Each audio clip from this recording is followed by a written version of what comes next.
Welcome সকালকে আজকের শীর্ষ সংবাদ শিরোনাম দেখার জন্য।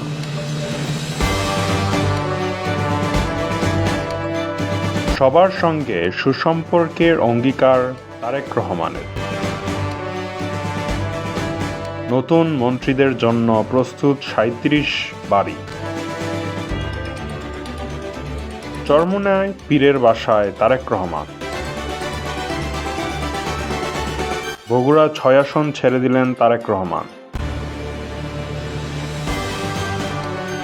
আগামীকাল শপথ গ্রহণ।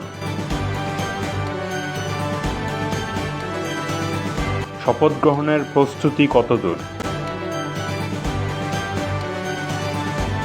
ঠাকুরগাঁয়ে আওয়ামী লীগের বিরুদ্ধে বিক্ষোভ মিছিল। ভেবেছিলাম ২০২৬ সালে হবে আসল ভোট, কিন্তু হয়েছে ম্যানেজ ভোট। নিজ কার্যালয়ে অধ্যাপক ইউনূসের বিদায়ী ভাষণ। খুলনায় হামলা ভাঙচুর।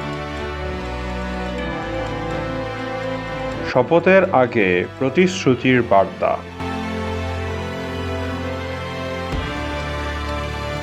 তারেক রহমান রাজনীতির ইতিহাসে নজির স্থাপন করলেন।